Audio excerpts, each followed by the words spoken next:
At Sierra, discover top workout gear at incredible prices, which might lead to another discovery. Your headphones haven't been connected this whole time. Awkward. Discover top brands at unexpectedly low prices. Sierra, let's get moving.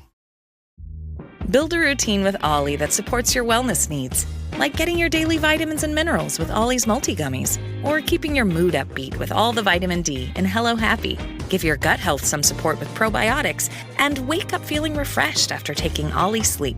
Do wellness on your terms. Find Ollie at a Walmart or Target near you or at ollie.com. These statements have not been evaluated by the Food and Drug Administration. This product is not intended to diagnose, treat, cure, or prevent any disease. This is Optimal Living Daily, How to Feel Your Feelings by Rachel Shanken of MindBodyWise.com. And I'm Justin Malik, your very own personal narrator today and every day. Me narrating means there are no interviews, just a short podcast where we can both improve our lives one day at a time. So with that, let's get right to today's post and start optimizing your life. How to Feel Your Feelings by Rachel Shanken of MindBodyWise.com.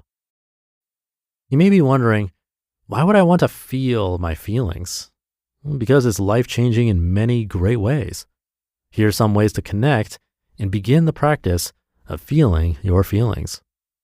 Number 1, catch the feeling.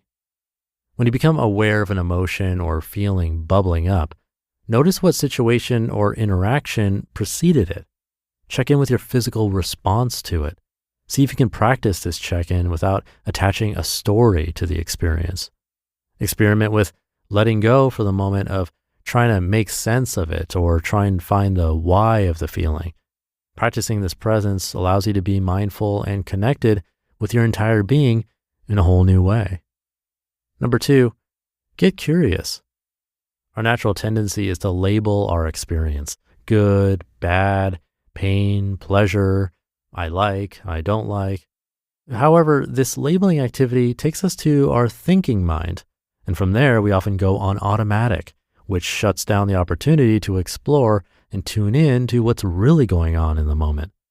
In simpler terms, our brain kicks in and says, ouch, I don't like this feeling, and immediately it sends a signal to the body to block, avoid, deny, and numb. Try to catch yourself in the labeling game and play with remaining a curious explorer of your experience. Noticing the nuances of our physical and emotional experiences allow for new openings, presence, awareness, and ultimately more fulfillment in our lives. Number 3, give yourself permission. You are human, thus you're an emotional being. See if you can release your judgment about feelings or sensations you're having and let go of what others tell you you should or shouldn't be feeling. These are your feelings, and because you are a unique being, no one can know what it's like to be in your unique body, your unique mind, or your unique life. Whatever you're feeling is valid, and don't let anyone tell you otherwise. Number 4, welcome the feelings. In order to allow the feelings to flow through us, we need to make a conscious decision to be mindful and honest with ourselves. We have a great opportunity to recognize when we are running away and pause. Noticing that we are blocking sensation and emotion is step 1. Step 2 is acknowledging that we are having feelings.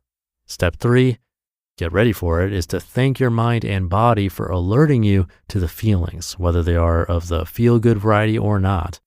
Try taking a moment to thank your mind and body for doing its job and protecting you, and for providing you with information about yourself that allows you to live a fuller, richer experience of yourself and your life. Number 5, know yourself. What helps you to connect?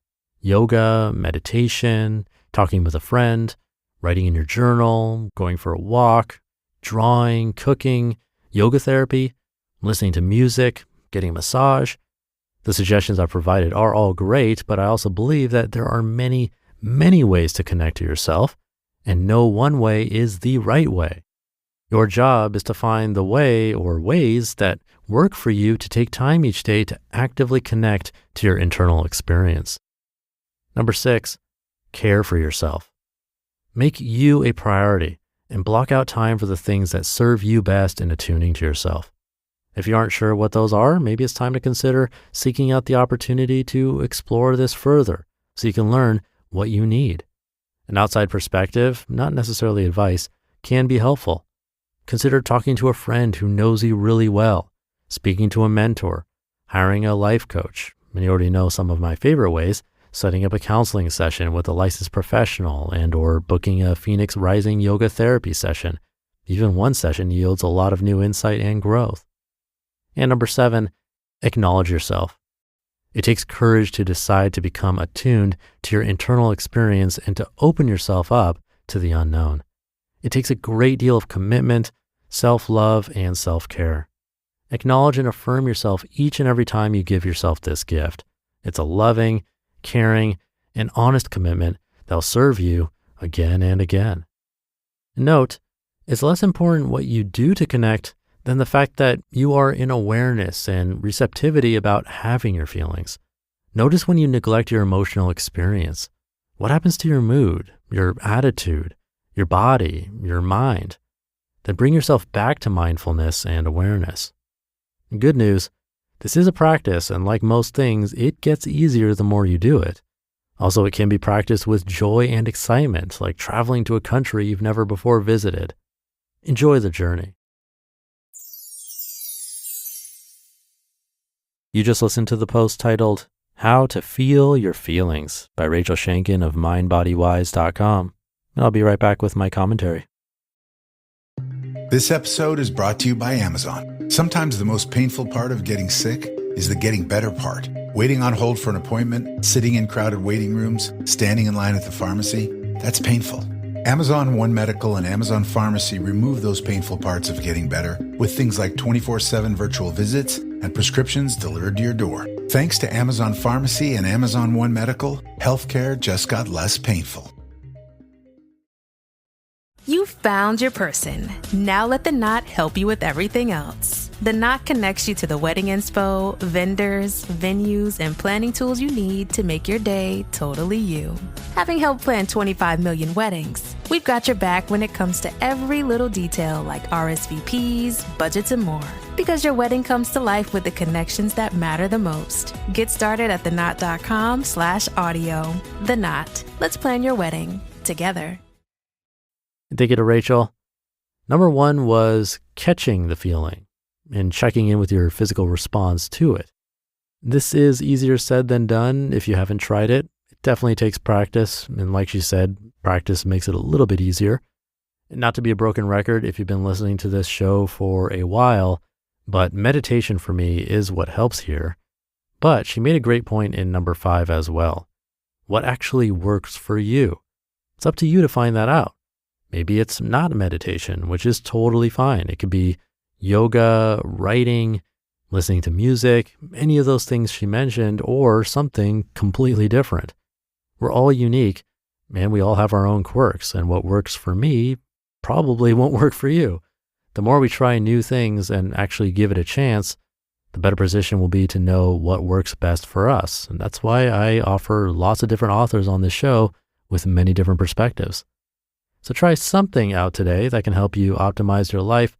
Have a great weekend if you're listening in real time, and I'll catch you tomorrow where your optimal life awaits.